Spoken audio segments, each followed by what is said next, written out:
Constant innovation, unparalleled education, groundbreaking global business education you'll find only at Oxford College of Business. That's because all we do, all we are, is business education.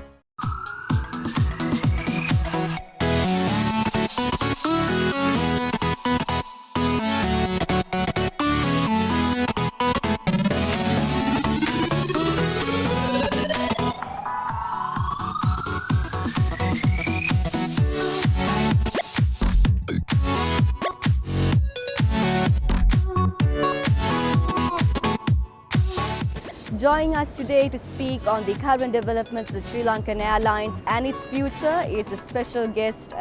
Joining us today is the CEO of Sri Lankan Airlines, Captain Suren Ratwatte.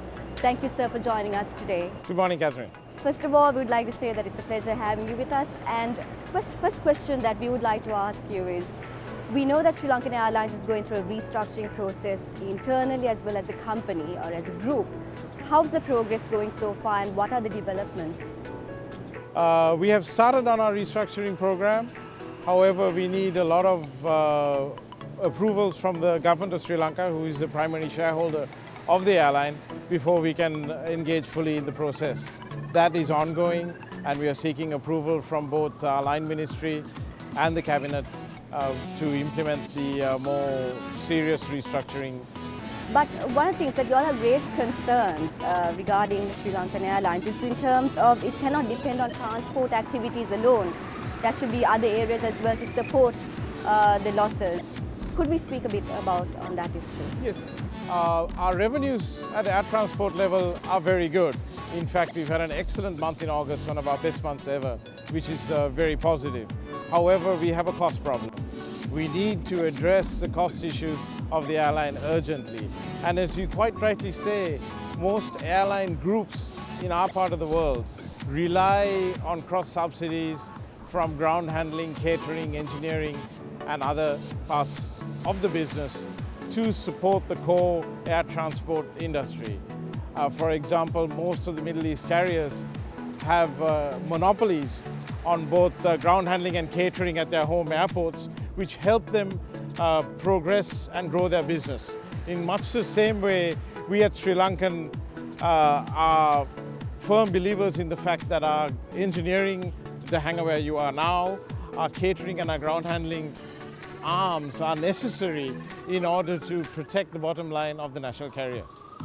Now we are hearing reports that you all actually have full payload to certain routes like Melbourne, which is coming in the near future, as well as to India. But why is it that we are still seeing a loss made in terms of operations, even with such a business coming into the airlines? At an operating level, we are actually profitable. We have four major issues which need to be addressed. Our first and greatest issue has been the lack of capital to the airline. The shareholder has never capitalized the airline at the levels it needs to be. So we are dependent on short-term loans, primarily from state banks and some foreign banks. This consumes an enormous portion of our revenue. Our second biggest problem is the high fuel price in Colombo. Colombo, unfortunately, does not price its fuel at market levels. And this forces us to buy our fuel externally, which is a loss of income to CPC and the country, also drives our costs up. Our third problem is the high cost of aircraft leases that were part of a very ambitious expansion program entered into in the last 4 to 5 years. Unfortunately, the markets have changed considerably since then, and the revenues can't support those high lease costs. And our fourth problem is that as a 38-year-old company, like most middle-aged institutions, we have a certain amount of fat, and we need to exercise and take out that fat and become a lean and strong airline again. Once we address these four issues, and we have submitted detailed plans on all of these to the shareholder, we can return the airline group to financial health. Of that, I'm completely convinced. Now, one of the things that was raised also is the cutting down of routes, particularly in Europe as well as in Moscow, which are known to be routes that lots of businessmen use. Even a minister said that, that rather in Frankfurt, that there are lots of business community who goes there on and off. And what was the decision? Was it, why did you all actually reduce the routes when there seems to be a demand for it? For two reasons. One reason is that these routes are actually almost entirely dependent on leisure traffic. And the Middle East carriers have been aggressively pushing down the prices of the ticket prices on those routes, which meant that we saw a halving of the ticket price over the last 4 years. The routes are no longer financially viable for us to operate.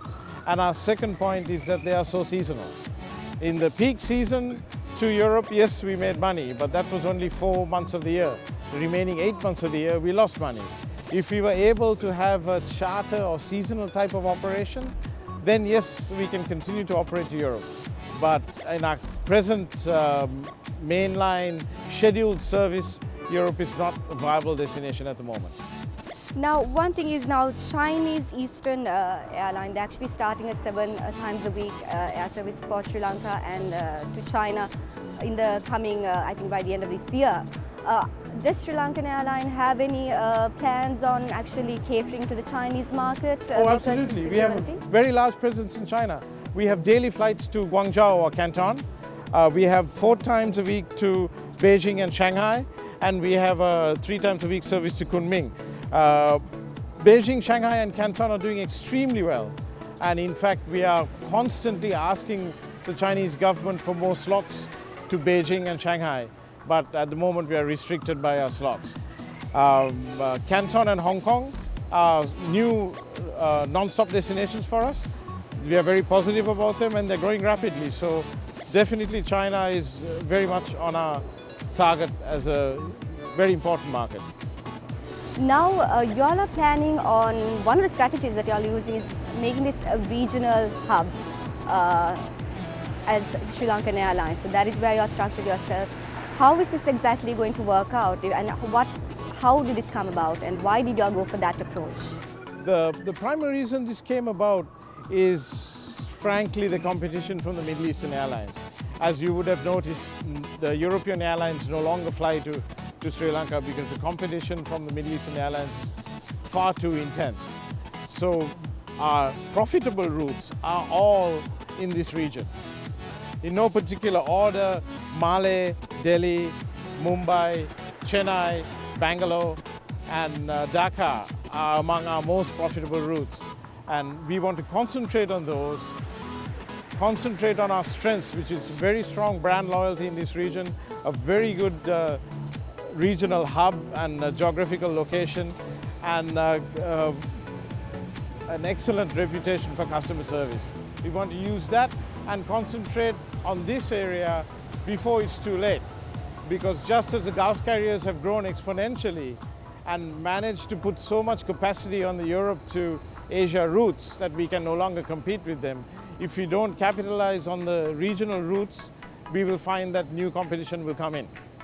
Then comes a question about the Airbus A350, because many people ask, why not choose an Airbus A350? Because it's much more fuel efficient, it's a much more viable option.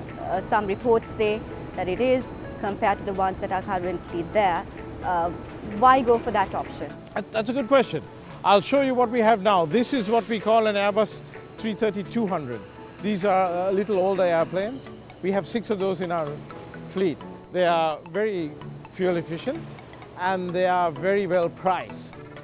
Over there we have a 330-300, which is much newer, but these were unfortunately priced, shall we say, in an uneconomic manner.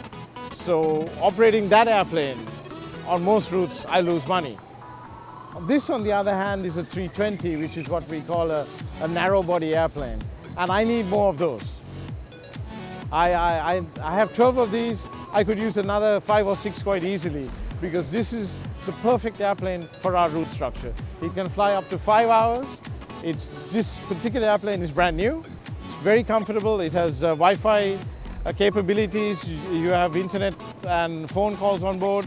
It's exactly what both the business and the leisure traffic in the region require for us to be viable. Unfortunately, I have long-term contracts for the wrong types of aircraft and not enough of the right type of aircraft.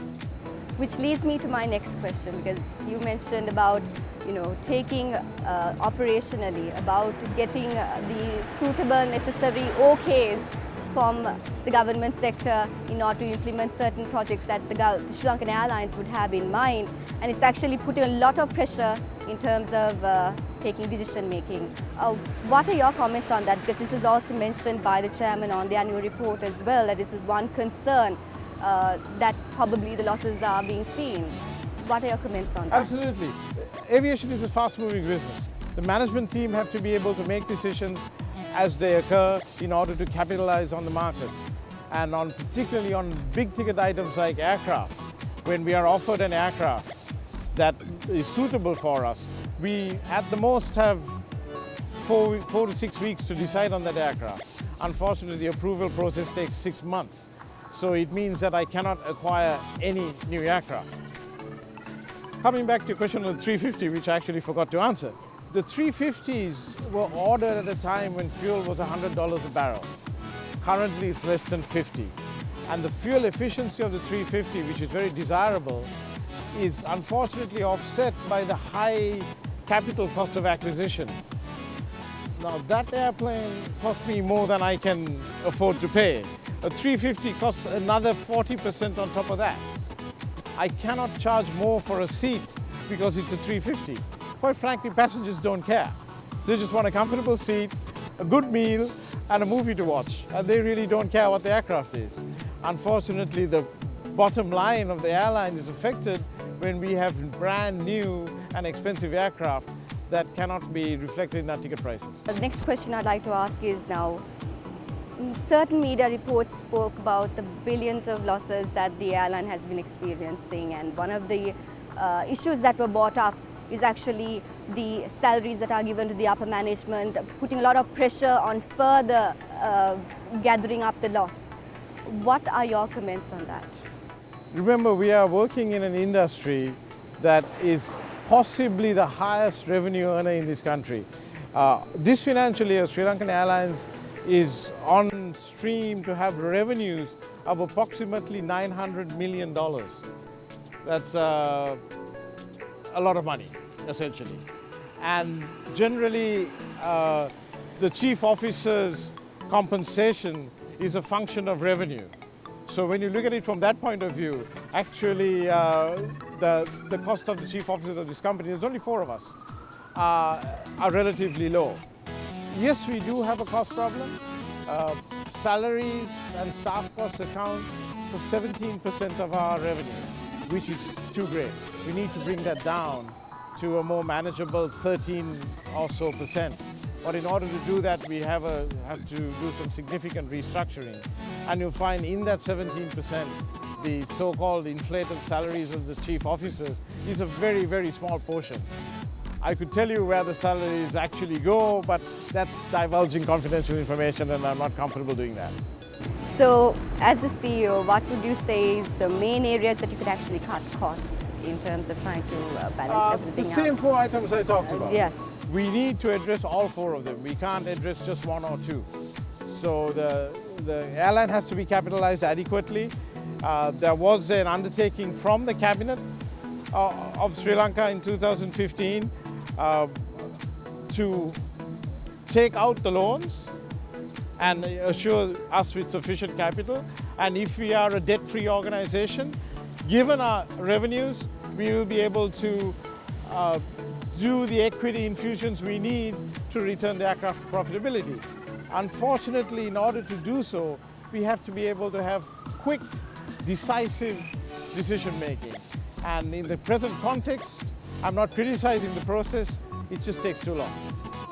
Let's move into the airline safety, because EASA, the certificate that is given for airline safety, was actually taken away. No, not exactly. This is a little more complicated than that, Catherine. EASA is the European Air Safety Association, and what they do is regulate the air industry in Europe. We in Sri Lanka follow the Civil Aviation Authority of Sri Lanka, and all these aircraft, this aircraft being maintained right now, is maintained under CAA Sri Lanka rules. We have EASA certification in order to do third-party work for other airlines. So yes, it is desirable, but it is a luxury. We don't need it for our own business. And EASA certification falls into three categories. There are what we call the continuous airworthiness, which is the paperwork and the design feature, which we still have. There is the line maintenance, which if you're boarding an aircraft, you'll notice engineers working on the aircraft. That portion of the EASA certification, which we still have.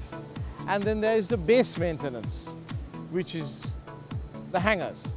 And one of the reasons that we did not lose, but we voluntarily withdrew from our base maintenance certification was facilities like this. This hangar was built in 1984. That was 33 years ago. And since then, EASA regulations demand that we have a door.